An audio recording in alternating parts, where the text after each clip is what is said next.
তো বন্ধুরা আজকে একটা খুব সুন্দর জিনিস বানাবো এবং সেটাই তোমাদের সাথে শেয়ার করবো, নিশ্চয়ই তোমাদের ভালো লাগবে। আর আমার ছেলে কাটাকাটি শুরু করে দিয়েছে, ও যদি হাতের সামনে কাঁচি পায় তাহলে কিন্তু আগে শুরু করে দেওয়ার হাতের কাজ, মানে হাতের কাজের মধ্যে ওটা নয়, কিন্তু ও শুরু করে দেবে। তো চলো দেখতে থাকো কি আজকে বানাচ্ছি।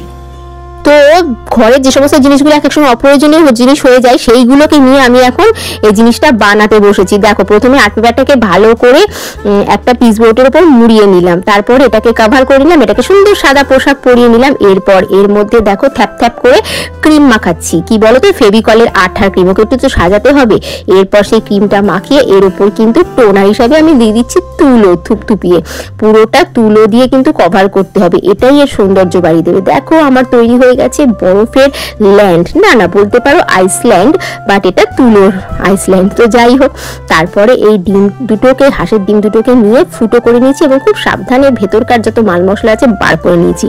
এরপর কিন্তু সুন্দর করে একটা দাগ দিয়ে নিয়ে, যতটা প্রয়োজন কালো রং করা সেটা দাগ দিয়ে ভালো করে এই ফেব্রিক কালারটা ইউজ করে যাতে চকচক করে, তাই জন্য কিন্তু ভালো করে রং করে নিলাম। আর পেটটা থাকবে সাদা, তাই জন্য হোয়াইট ফেব্রিক কালার দিয়ে কিন্তু পেটটাকে এত সুন্দর করে রং করে নিলাম। তাহলে বুঝতেই পারছো এটা কি হচ্ছে, বরফের দেশ অ্যান্টার্কটিকায় কি থাকে বলো তো, থাকে পেঙ্গুইন। তো চলো আজকে বানাচ্ছি দুটো পেঙ্গুইন, যারা দুজনে মিলে একসাথে হেঁটে বেড়াবে বরফের মধ্যে।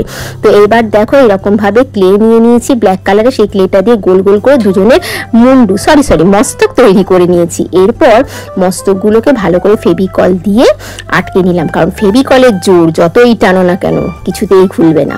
তারপরে কিন্তু এই ক্লে দিয়েই অরেঞ্জ কালারে করে নিলাম ঠোঁট না হলে খাবে কি দিয়ে বলো।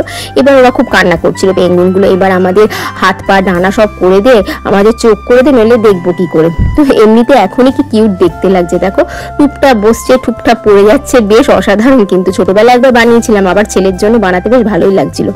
এরপর দেখো কতগুলো পাখনা বানিয়ে নিয়েছি, সেগুলোকে ব্ল্যাক আর ওই অরেঞ্জ কালার করে নিয়েছি। তারপরে কিন্তু এই চোখগুলোকেও নিয়ে নিয়েছি। এই সমস্ত দেখে পেঙ্গুইনগুলো খুব আনন্দ ছিল, এবার আমরা সুন্দরভাবে তৈরি হয়ে যাব। তারপরে দেখো চোখগুলোকে বসিয়ে নিলাম, এরপর পাখনাগুলোকেও বসিয়ে নিয়েছি, দেখতে পাচ্ছ। তো চোখ, ঠোঁট আর পাখনা হয়ে যাওয়ার পর এরা বায়না করছে এবার পা দাও, নইলে আমরা বরফের মধ্যে হাঁটবো কি করে। তারপর সুন্দর করে পাগুলোকেও আটকে দিলাম। কি মিষ্টি, কি কিউট লাগছে তাই না? যদি সত্যি এটা জ্যান্ত হয়েছে তো সত্যি আমি পুষতাম। এরপর কিন্তু বরফের ল্যান্ডের মধ্যে, মানে আইসল্যান্ডের মধ্যে বসিয়ে দিলাম এই দুটো পেঙ্গুইনকে, কি সুন্দর দুজনে দাঁড়িয়ে আছে। তো এইভাবেই আমার কিন্তু পুরো প্রসেসিংটা হয়ে গেল পেঙ্গুইন তৈরি। পেঙ্গুইনটা পছন্দ হয়েছে তো? খুব পছন্দ হয়েছে, খুব পছন্দ হয়েছে। তো দেখো এই যে পেঙ্গুইন কিন্তু কমপ্লিট।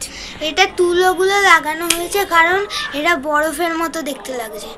আর দুটো পেঙ্গুইন হয়েছে, এটা ওরা বন্ধু, ওরা বন্ধু, তাই জন্য ওরকম ভাবে তৈরি করা হয়েছে। হ্যালো ফ্রেন্ডস, দেখো আমাদের কত সুন্দর লাগছে, আমাদের ভালো লাগছে। তো যদি ভালো লেগে থাকে তাহলে কিন্তু আমাদেরকে একটু লাইক করে দিও, কেমন সঙ্গে কেমন হয়েছে জানিও, আর তার সাথে সাথে সাবস্ক্রাইব ফলো তো করবেই। আজকের মতো টাটা।